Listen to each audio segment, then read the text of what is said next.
טוב, אז אנחנו מתחילים. ערב טוב לכולם. הגענו למושב האחרון שלנו להיום, מושב הערב.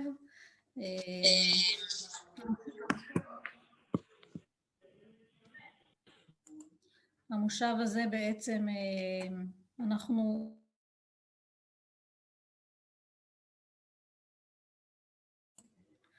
מסתכלים מה קורה בעולם, מה קורה באירופה. הדוברת שלנו הערב היא ג'וליה פייגל מברלין.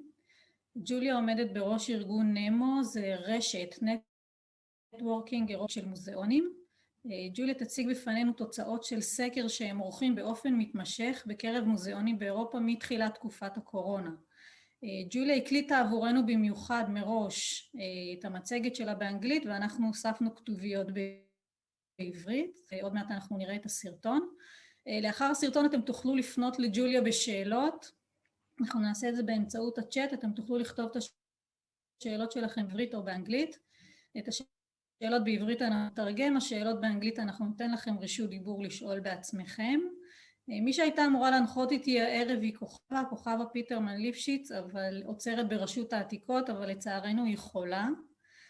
קודם כל נאחל לה רפואה שלמה, ונגיד תודה שבמקומה נעתרה לבקשתי בספונטניות גמורה רויטל יוסף, שהיא מתנדבת בפרויקט של המועצה לשימור אתרים בשימור בית סלוצקין ברחובות. רויטל תסייע בתרגום של השאלות שלכם לאנגלית. I have the honor to introduce the speaker of tonight's session, Julia Pagel from Berlin. Julia Pagel is the Secretary General of NEMO, the Network of European Museum Organizations. Julia will present to us the results of a survey they have been conducting continuously among museums in Europe since the beginning of the COVID-19 period. I'm also pleased to introduce my chair of this session, Revital Bar-Yosef, a volunteer in the Council for Conservation of Heritage Sites in Israel. We are going to watch Julia's presentation, which she had recorded for us in advance, and we added Hebrew subtitles. After the presentation, you can ask Julia questions via the chat in Hebrew or in English, and we'll address them to Julia. So, let's start. לירן, אם אפשר להתחיל את הסרטון.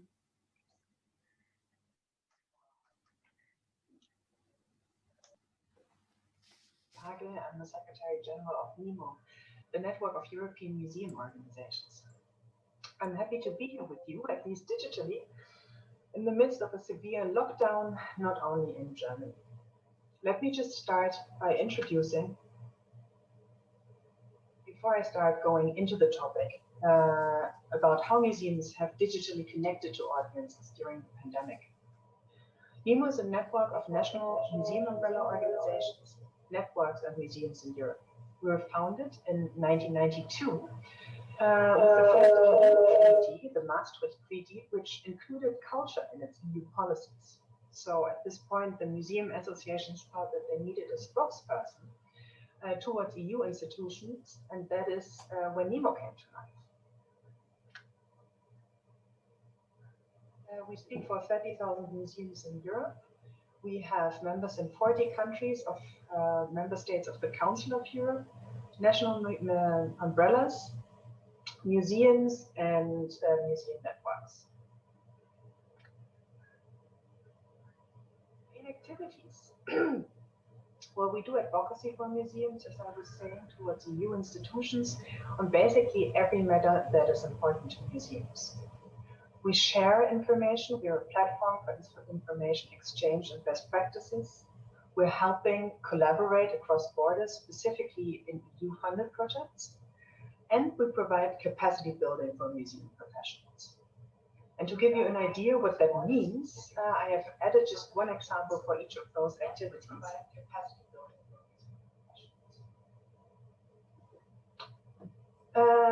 A good example for our advocacy initiatives is the so-called internship for politicians. We invite politicians to museums and provide them with a hands-on, looking beyond exhibition walls experience. We get them really to work. They're selling tickets, they're cleaning objects, they're guiding children to the museum. And the objective is really to explain what museum work is about beyond the exhibition walls, creating a long-lasting and also a personal connection to the politicians. On this picture, for example, you see Maria Gabriel, who is currently the EU Commissioner for Culture, Education, Youth and Research. We are also a platform for exchange of information and best practices. An example of this is our dedicated page for the COVID-19 situation, including national regulations, reports, maps of museums, so we can make our members learn and benchmark from each other.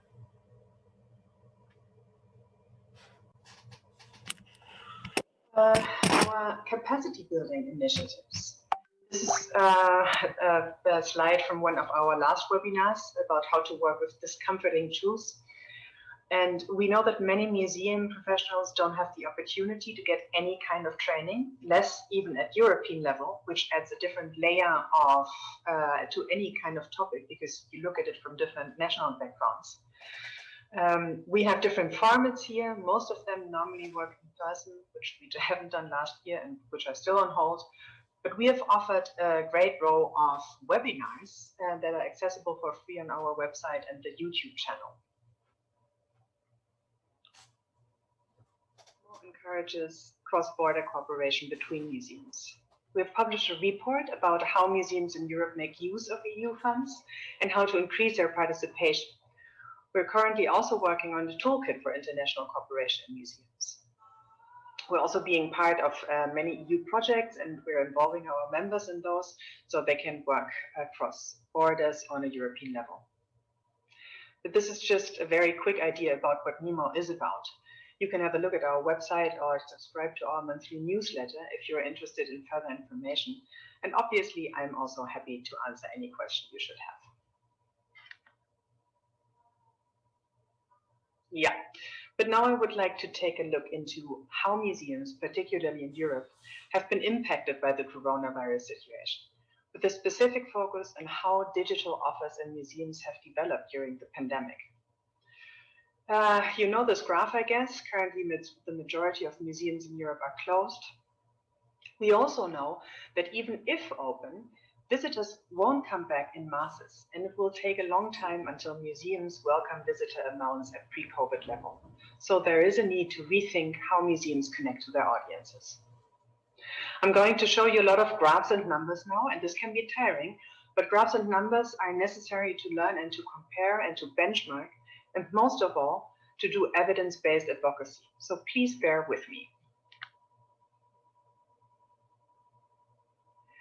Directly following the initial wave of the coronavirus in Europe, NEMO began mapping its impact on museums.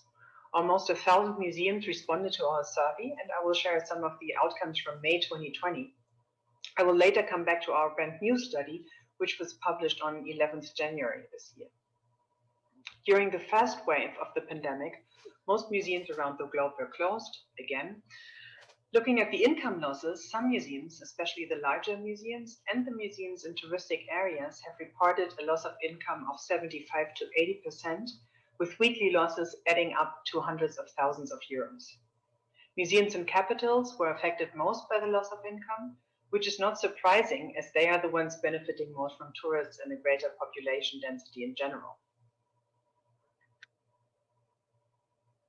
Since the physical museum doors were closed to the public, they had to find different ways of engaging with their communities by increasing the digital services.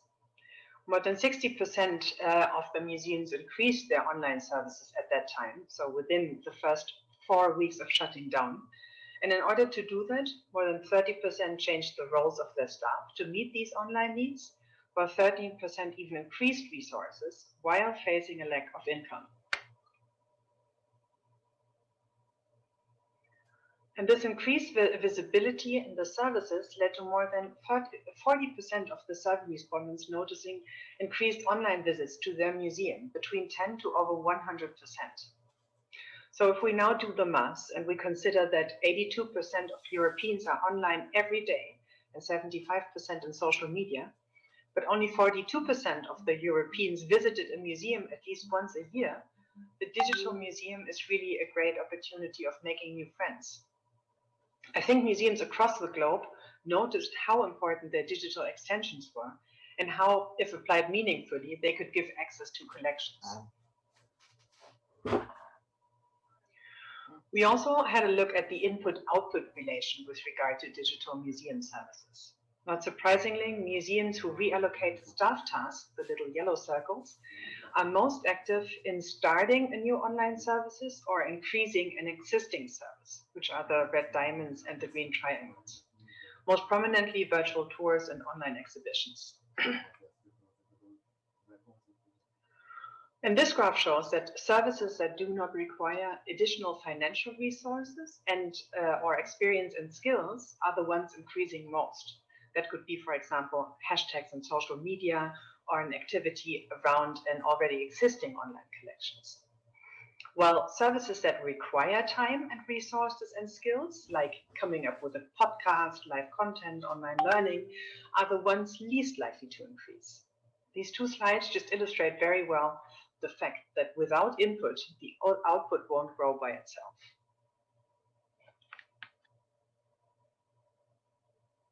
So the findings of this first survey were translated into recommendations for the three areas: economic support for museum operations, investment in digital culture, and making museums fit for crisis. And these recommendations went out to all stakeholders, museums, policymakers, and funders at large. And we've had quite some success with it, large media attention and funding support from different levels developing from this. But now we are almost 1 year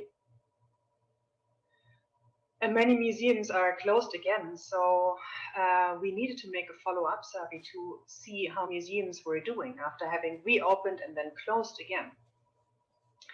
The survey took up these three areas of the recommendations that I've just shown to you and looked more deeply into financial losses and support, but most of all into the development of digital services and how museums can operate in crisis times and still fulfill their main task, which is work in service of society.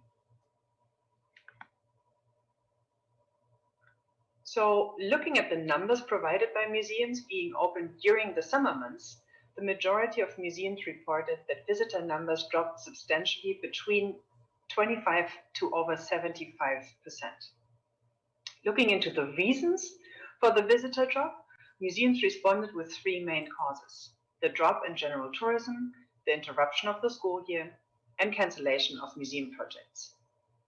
So we can safely say that for at least this coming year, and even if museums are open, the pandemic has and will dramatically change the traditional system of how museums can connect and be meaningful and valuable to their visitors. It really calls for museums to rethink their audiences, activities, and funding opportunities and adapt to this new situation, and for sure puts the digital extensions of museums in the spotlight. Survey, we ask again how the museums have developed their online services. Since the onset of the pandemic in March 2020, already 93% of the museums responding had increased or started a new online service. And how did they do that? More than a third of the responding museums reported that they had added budget and or resources to their to increase their online presence or communication in the pandemic. Over 40% of the museums claimed that they had changed staff tasks of existing staff to work on the online activities of their museum. So almost half of the museums and staff working on those activities that are not necessarily skilled or trained for.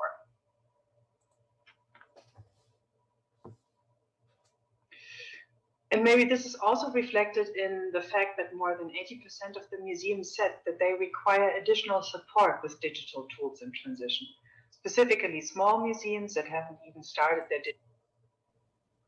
אנחנו עוצרים את הסרטון כדי שלירן יגדיל אותו. היה לנו קשה מאוד לראות את הנתונים. We stopped just to enlarge the presentation. I'm sorry for that.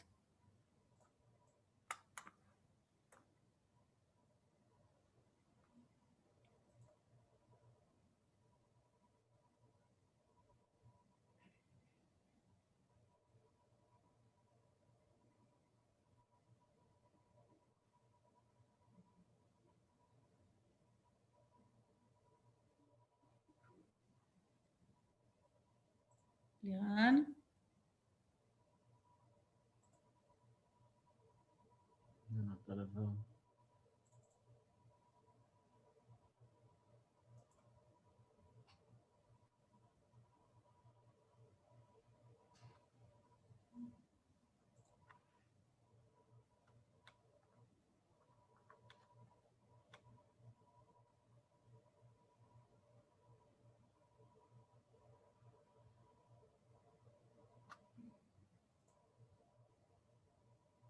Digital transition sometimes. Support is mostly needed to build a digital strategy, followed by the need for a new digital infrastructure and training of staff. So these are the very basic skills.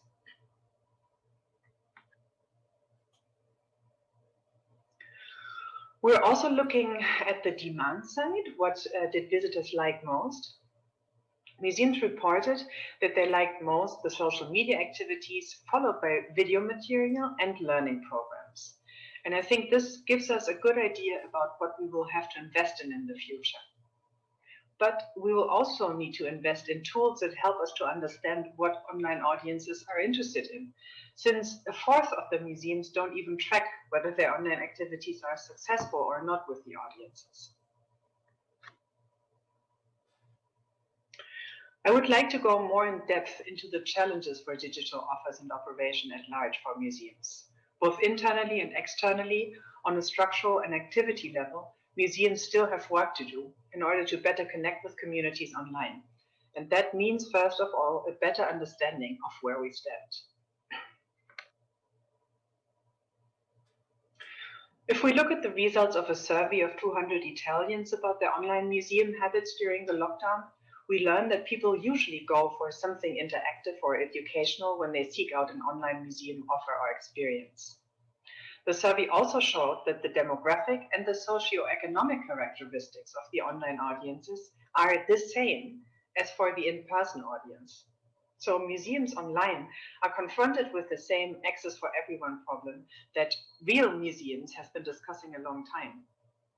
Digital museum offers were in this providing access discussion always said to be the instruments to widen the audience, but that might not be true, at least if we do not adapt digital museum offers to be more fun and inclusive.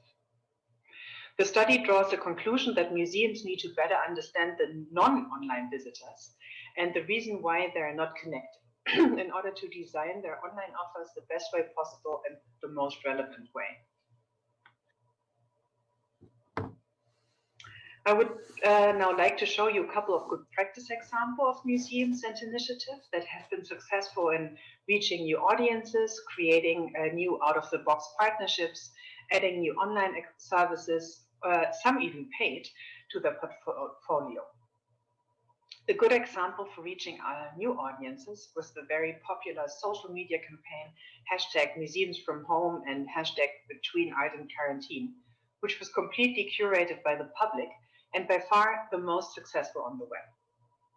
In the museum world, we've often spoken about seizing authority and co-creation that should happen in museum work to open up and give access to engagement with the community. And I think here the same phenomenon is happening on a digital level. The more you give the audiences space to use the collections for free and for their free use, the more will they engage with the collection. Another example of a museum that has increased their online visitors substantially by adding new online services is the Museo Nacional Thyssen-Bornemisza in Spain. They had just opened a Rembrandt exhibition in March 2020 when the museum had to close to the public. So they created a special virtual tour through the exhibition, including curators' talks twice a day and other applications around the paintings. As you can see by the numbers, the museum had increased their digital visitors by 50 to 60% in comparison to last year. So I think this is a real opportunity to connect to new audiences. The Thyssen-Bornemisza has also managed to find and attract a new target group and make money out of it, online tours for companies. The tour lasts for an hour in groups of 25 people, The guide shows the museum's masterpieces from a new perspective and includes insights into invisible details and hidden secrets that usually aren't visible in a normal visit.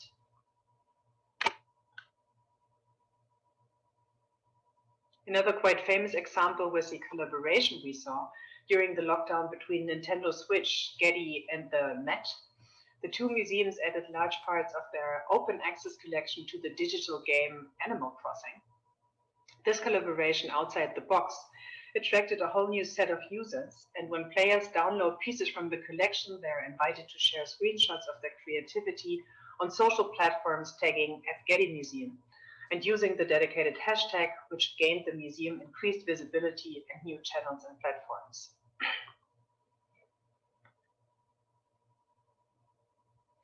In Austria, the Kunsthistorisches Museum has developed a great feature and app which allows to take a look behind the scenes at X-ray images, backsides of museums, backside of works, and unknown details.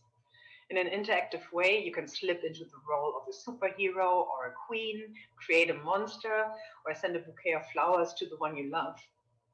There are specific stories and learning paths available for kids too. So the app has been very successful in Austria, and it's used increasingly by schools during the lockdown.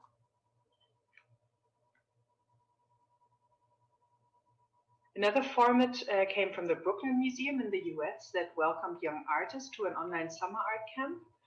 The summer camp included daily live instructions with museum educators, teaching artists, and counselors.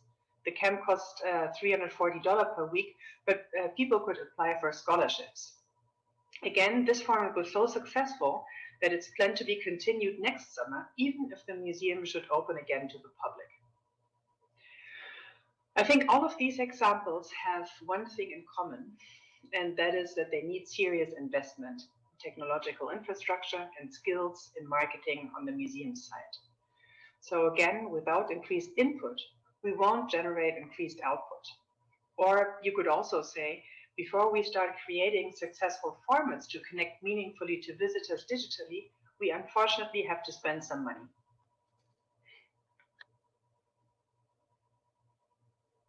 What we've also learned is that in times of crisis, transnational collaboration is most important, to learn from each other, to benchmark, and to create a stronger voice for common concerns.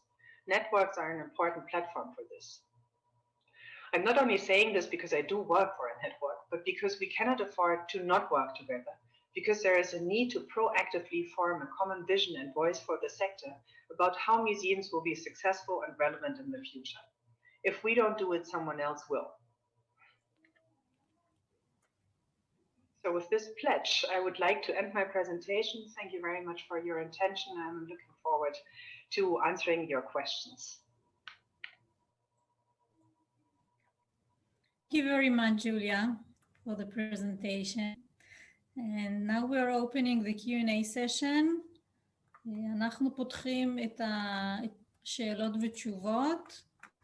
רויטל, את יכולה להצטרף אליי? Can you join me, רויטל? ואתם מוזמנים לכתוב את השאלות שלכם בצ'אט.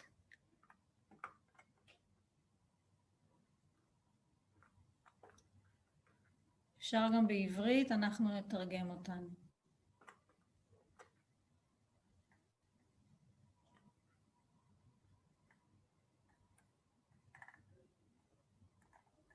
לירן, תפתח בבקשה לרויטל, תעשה עליה ספוט, וגם על ג'וליה.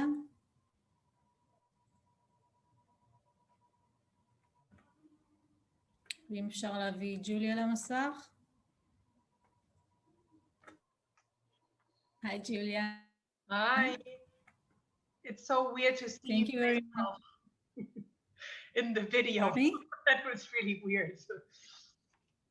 Yes, it was very small, and we will upload the presentation so people will be able to look at it later. אתם תוכלו לראות את המצגת של ג'וליה מאוחר באתר שלנו, כל המספרים שנראו לנו פה מאוד קטנים. אתם מוזמנים לשאול שאלות, בינתיים אנחנו נפתח בשאלות. I would like to ask you, Julia, do you have any information from museums about some of the actions taken during the pandemic that will be part of the ongoing activities in the future as well? Well, I think there are various. I guess on the one hand, since we won't have to deal with blockbuster exhibitions in the near future, I think a lot of museums will go back to the community. The traveling will be impeded until at least 2024. So I guess what a lot of museums have been doing already is going back to the community and really making themselves relevant to their immediate surroundings. So this is going to stay. I also think that the digital features are going to stay, because museum work as we used to know it is not going to come back in the near future. And I think that kind of calls for museums to keep being agile. I think we've seen a lot of that, staff members switching their tasks, doing something completely different in the last 9 months, just to, you know, to connect to the audiences. I think this was also one of the feedbacks that we got from the survey, is that what museums are most challenged with and what they're thinking about most is how to get the visitors back into the museum.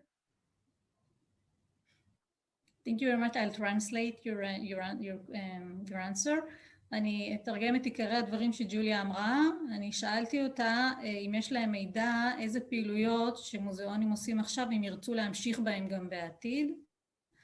ג'וליה אמרה שהפיעו שעד שנת 2024 יהיה צורך לעבוד יותר עם אוכלוסייה מקומית ופחות עם תיירים מבחוץ, ולכן המוקד של המוזיאונים האלה יהיה באוכלוסייה המקומית. ג'וליה גם העלתה עוד איזשהו קושי שמוזיאונים חושבים עליו, זה איך להחזיר את המבקרים. אחרי שהפנדמיק, אחרי שהמגיפה תהיה מאחורינו, ואנחנו מקווים שזה יקרה כמה שיותר מהר, מתי המבקרים יחזרו ובאיזה דרכים מוזיאון בעצם ימשכו בחזרה את המבקרים, כלומר איזשהו אתגר שצופים שיהיה לנו גם אחרי שהמגיפה תיגמר. רויטל, את רוצה לתרגם? I would like to translate 2 questions for you, Julia. Eyal Miterani is asking whether there is a projection for this coming year about exhibitions in the museums in Europe or in other places. Another question is from Ayelet. She is asking whether the exhibitions are going to be changed as planned in museums, or there is a new calendar coming up. Well, I mean, at the moment, I don't know how the situation is in Israel, but most museums in Europe are closed, so there are no exhibitions. The only exhibitions that are actually happening are online exhibitions, and actually we've seen a rise in online exhibitions and available tours through exhibitions, online exhibitions all over the place. We've also heard a lot that the transport, so lending and borrowing, have been impeded a lot because there is no interaction at the moment. So all the international exhibitions are on hold. Most of the international exhibitions are on hold. I think that this is going to continue because the costs that are connected to international exhibitions have to be reimbursed or have to be made up by tickets most of the time. And if there are no visitors, there won't be any income for the costs. So I don't see any big exhibitions happening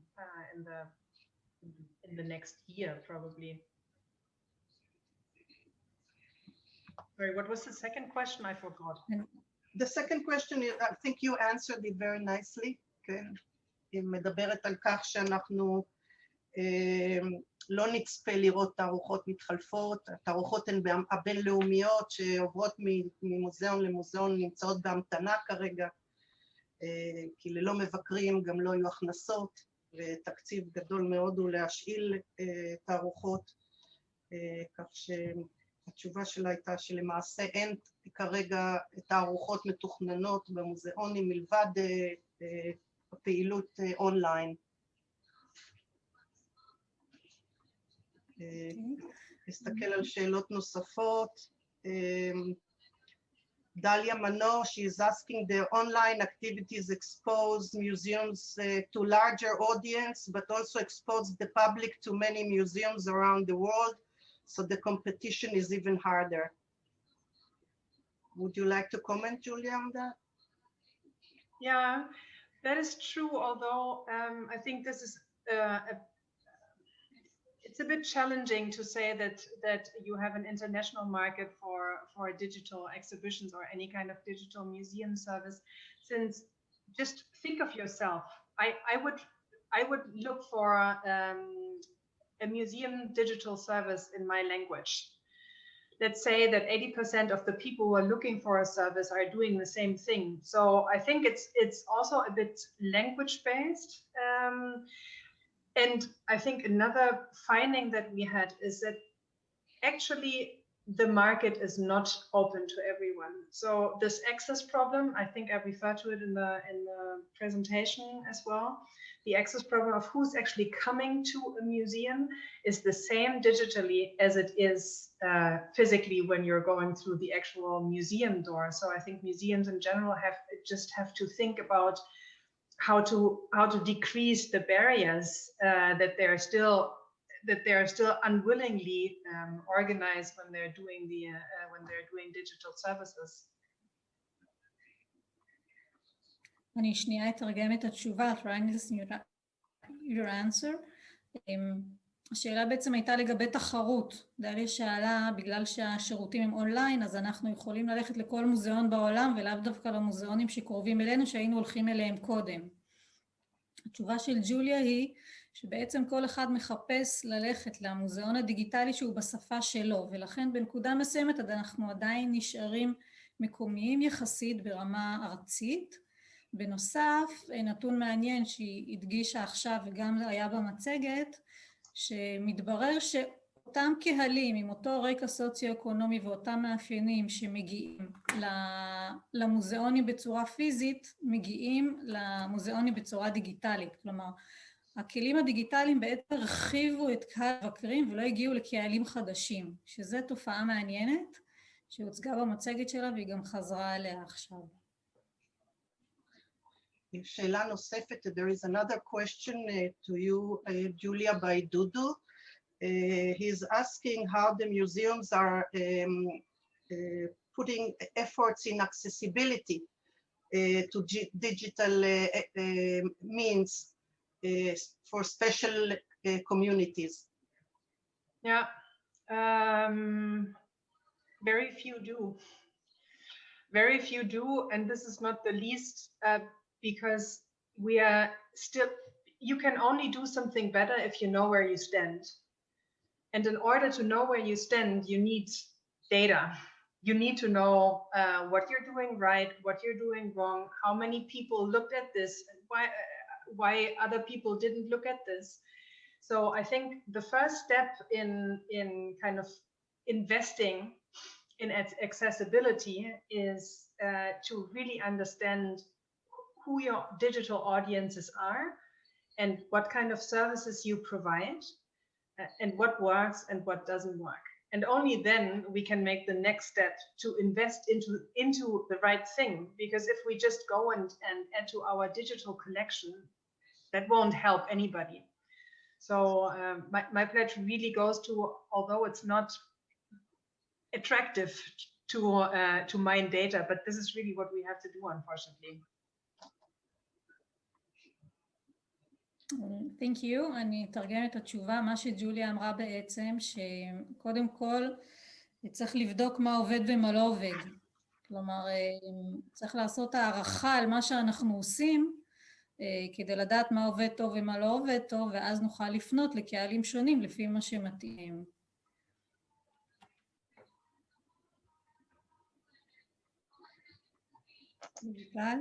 Dina is asking you, Julia, please, about the format of museums. Do you think that format of museums of, buildings with spaces and lots of investment in air conditioning and all different kind of architectures. What do you think is the future of museums as spaces in the Corona time? Yeah. Well, I mean, I might be a bit biased because I really love museums and I miss so much to go to a museum. I think in general, museums have a very good stand because they provide a public space. And I don't know how the situation is in Israel, but even in Europe, we see that public spaces in general are shrinking. So there's not a lot of space for people to come and exchange and just be there, which also provides a safe space. And museums now, I think this is a big opportunity for them because the safety protocols that they have developed during COVID are actually working quite well. So we could provide those safe spaces for the public to meet, to exchange, and to really meet each other and enjoy art, other than in other spaces that are not so well, say, supported with the safety feature. So I really believe that this is going to be the future and that this is one of the biggest assets that museums have, the spaces that they have. אני אתרגם את התשובה. השאלה נשאלה בעצם על המרחבים הפיזיים, האם הם ייסדו או במתכונת הנוכחית שהתחזוקה שלהם היא גדולה, האם הם ייסדו גם אחרי הקורונה. ג'וליה ענתה שהיא חושבת שכן, זה בעצם מקום של מפגש בצורה בטוחה לאנשים, שזה דבר שהם מחפשים אותו ורוצים אותו.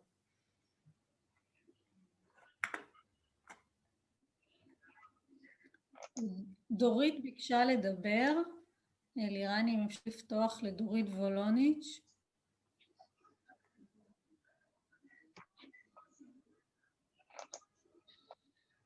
Ayelet is asking also, Julia, if you can specify more, how do you get to new audience? What are there any specific examples that you can share with us about how to reach out for new audience in the digital forms? No. Oh, okay. Well, I tried to make two references in the presentation. I think one is looking for collaborations with something else than a museum. For example, I had this example of the Animal Crossing. So connecting to, for example, how do you call them? Digital gaming is a great way to find new audiences because those people normally don't go on museum websites. Another option that you can do is really increasingly use social media channels and leave the collection, the online collection that you have for the full, leave the full authority to the audience, which means that they can play with any kind of collection item, and you might not like it. No museum likes that their objects are being used and painted and recreated. But I think this is the future of really letting go and leaving the objects for the creativity of the online audience. Thank you. התשובה של ג'וליה הייתה שגם באמצעות שיתופי פעולה שהיא ראתה במצגת, וגם המדיה הדיגיטלית מאפשרת לקהלים אחרים שאפשר לעשות איתה דברים שונים. היא ראתה במצגת שלה שאפשר מוצגים שונים בצורה יצירתית, להוסיף להם דברים ולשנות אותם, שאף מוזיאון לא ייתן לעשות את זה עם המוצרים האמיתיים. ולכן בעצם נפתח פה עוד איזושהי פלטפורמה ליצירתות שיכולה לקרוא לקהלים נוספים ומשתמשים נוספים. אנחנו ניתן רגע לדורית לשאול שאלה. Hello, Julia, how are you? Hi. I wanted to ask you, you mentioned in your presentations that now museums need to focus on local communities instead of tourism. Do you have any data about how many of the museum visitors in the museums that are in NEMO are tourists and how many are local visitors? We didn't ask the question that way. We asked the question the following way. We asked the museums how many less visitors do you have?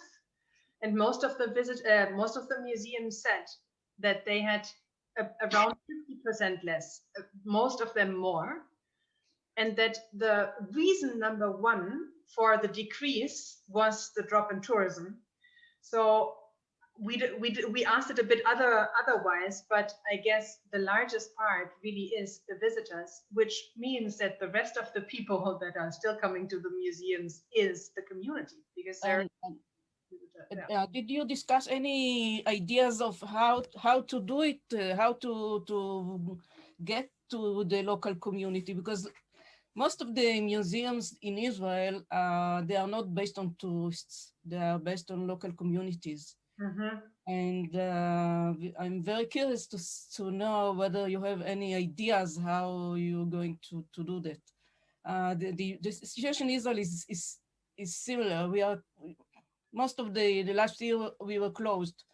We opened during the summer. We were open during the summer, but then we were closed. And hopefully next month we are going to be opened again. Yeah. In the same reasons that museums are safe places for visitors. We can manage to regulate the numbers of people, the distances of people, the sanitary conditions of visitors and so on.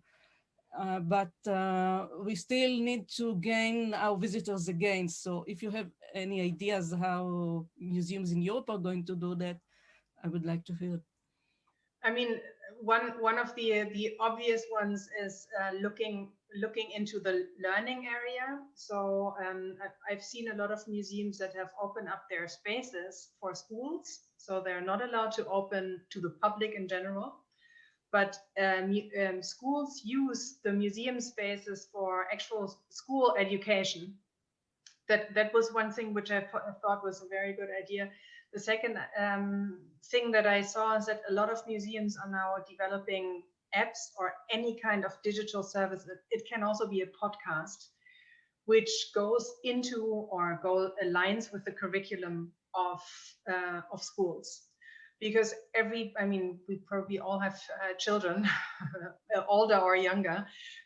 My kid is sick of sitting in front of an online course, and everything that is a bit different than looking into the teacher's face, and that can be any kind of podcast or a museum tour that relates to the curriculum of the school, is highly appreciated, and we see that these numbers are actually rising. Those are the digital offers in museum that are increasing and have bigger audiences because people want to have that.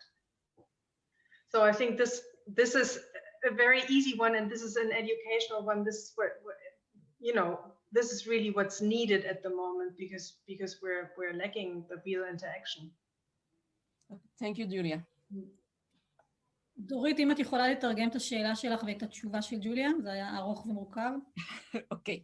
אני שאלתי את ג'וליה, בפרזנטציה שלה היא ציינה שמוזיאונים יצטרכו עכשיו להתמקד בקהלים מקומיים ולא בתיירים.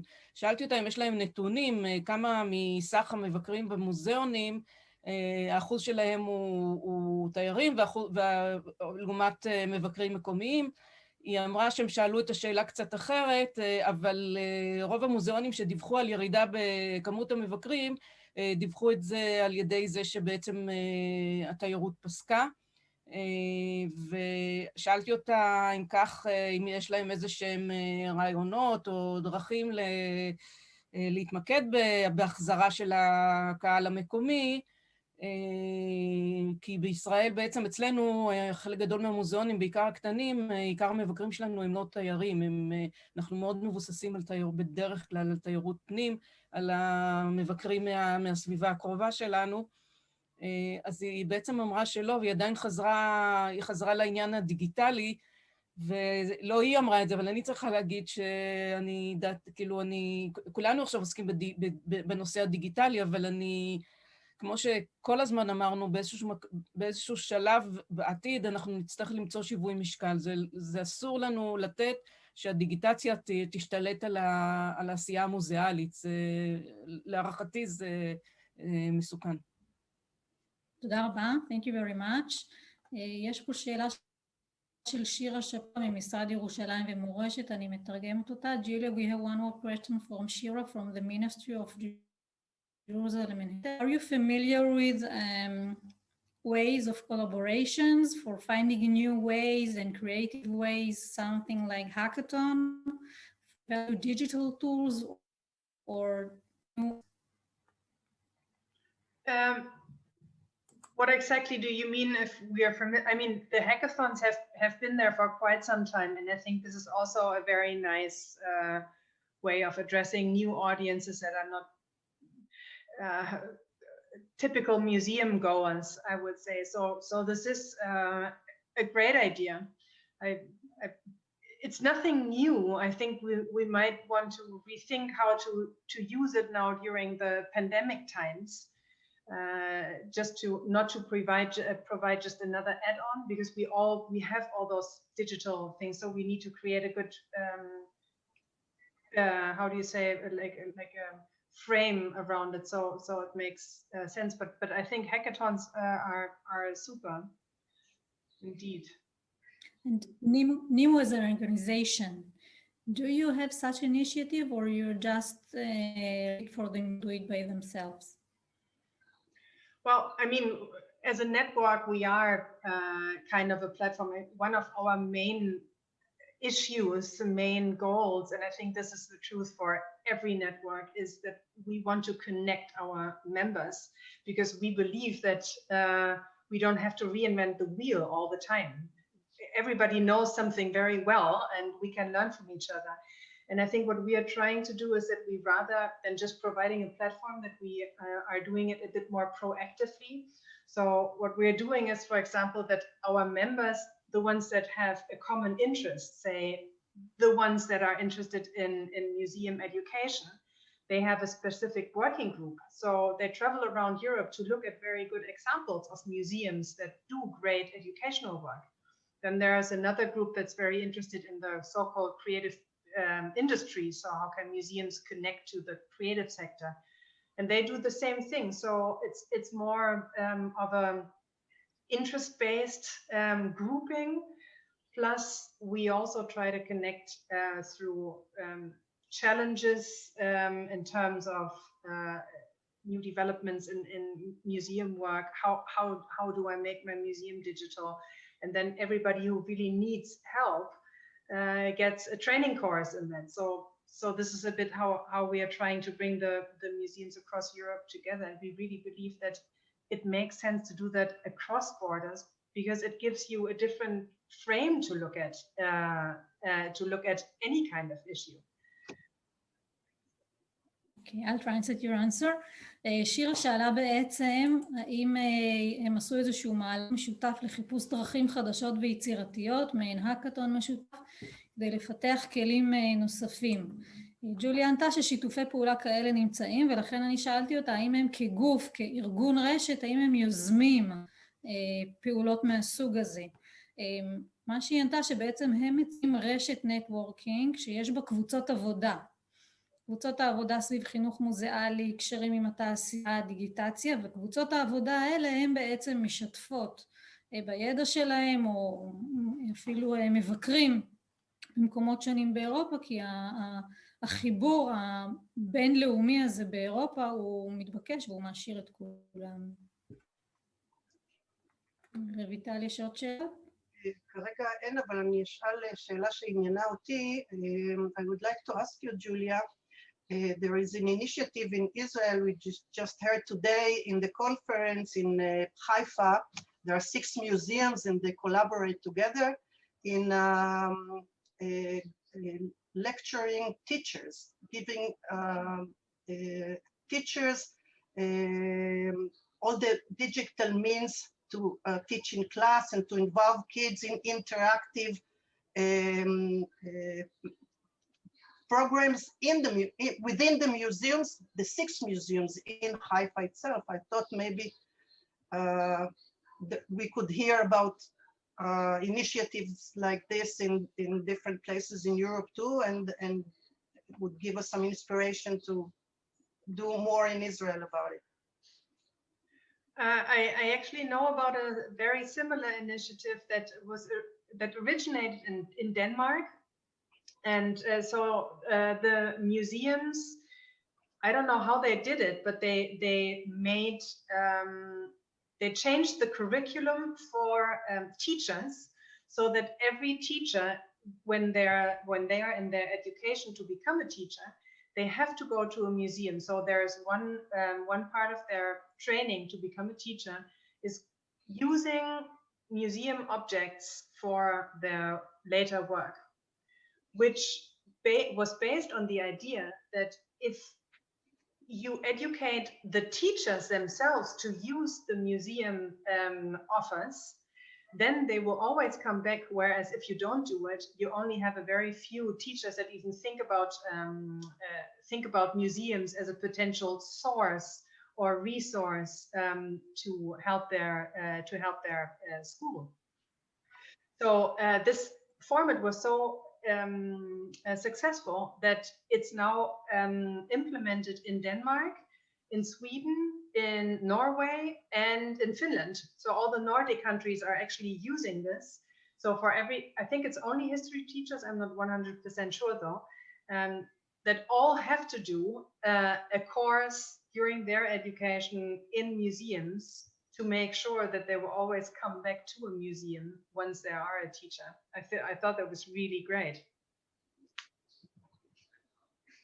רויטל, את רוצה לחזור על השאלה שלך ועל התשובה? אנחנו שמענו הבוקר, כשהתכנסנו לחדרים, מאפרת פנר, שהיא בוגרת מנדל למנהיגות חינוכית, וכיום היא מנהלת את האגף החינוך של מוזיאוני חיפה, שהם מפתחים במהלך המשבר השתלמויות מורים שמבוססות על כלים טכנו-פדגוגיים דיגיטליים להוראת האומנות.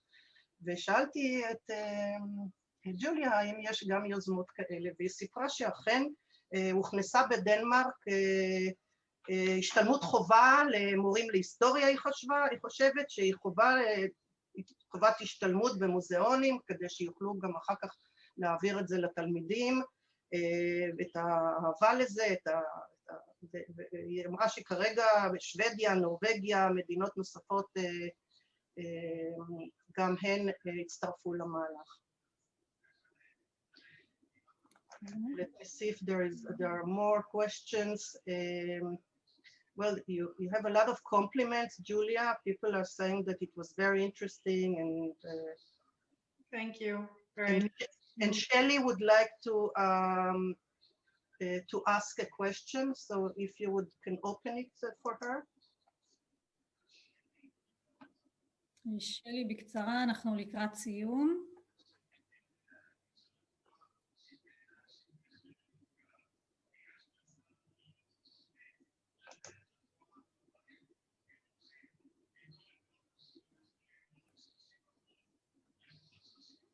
לירן, אתה יכול?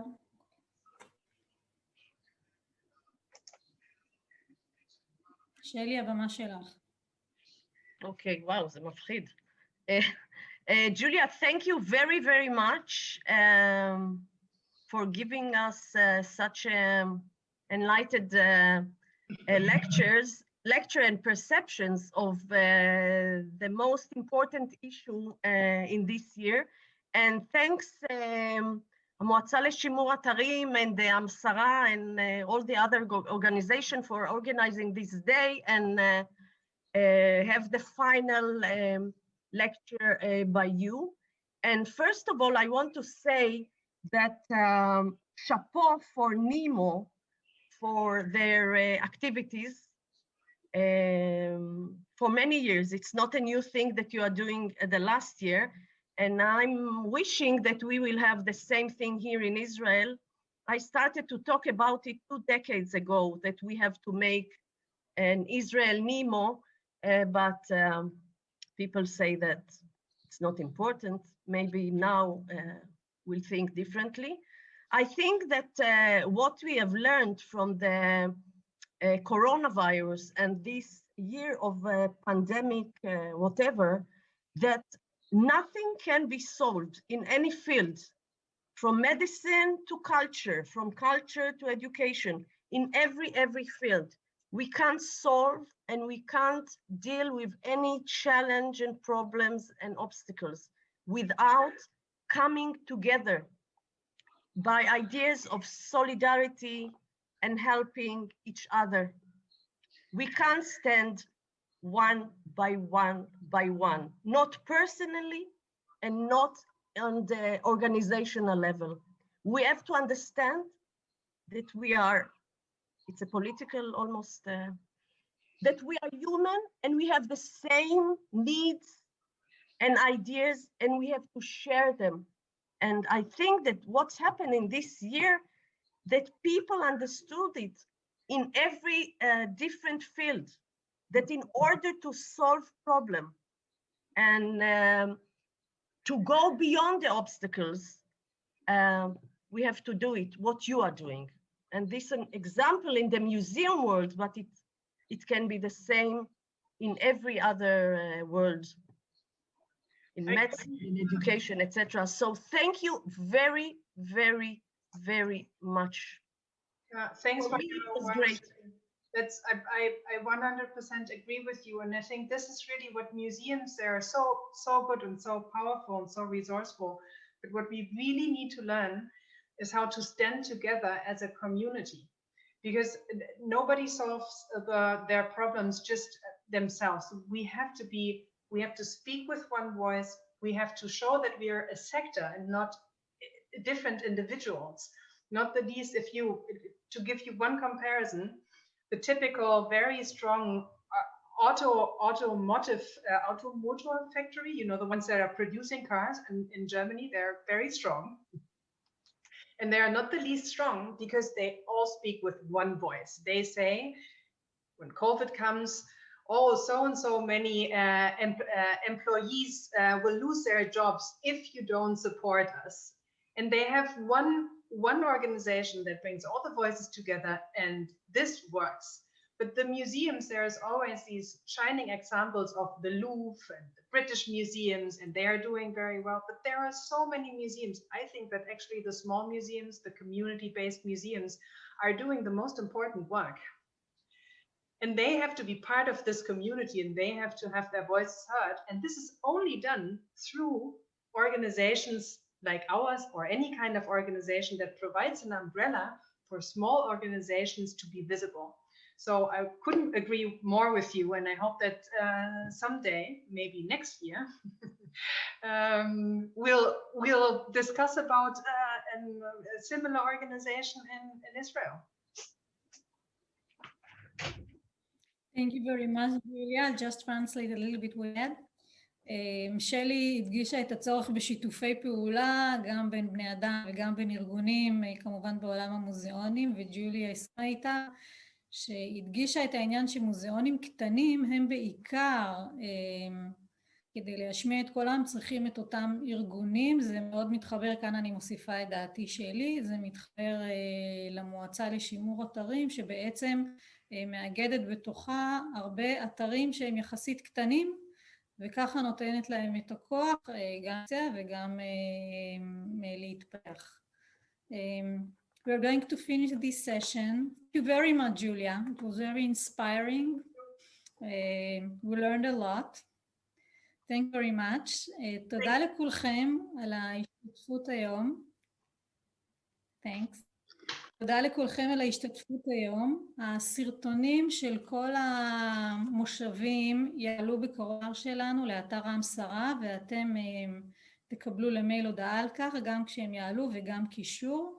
המצגת של ג'וליה גם היא תהיה באתר, כך שתוכלו להסתכל על כל המספרים שפספסנו תוך כדי. אנחנו נשמח לראות אתכם בפעילויות הבאות שלנו. מקווה שהכנס בשנה הבאה יהיה כנס פיזי. בואו נהיה אופטימיים.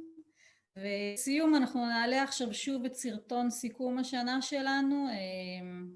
זה יהיה אות פרידה. אז לירן, אם אתה יכול להעלות את סרטון סיכום השנה, ובזה ניפרד. אין אודיו?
תודה רבה לכולם, להתראות בפעילויות שלנו ובכנס בשנה הבאה.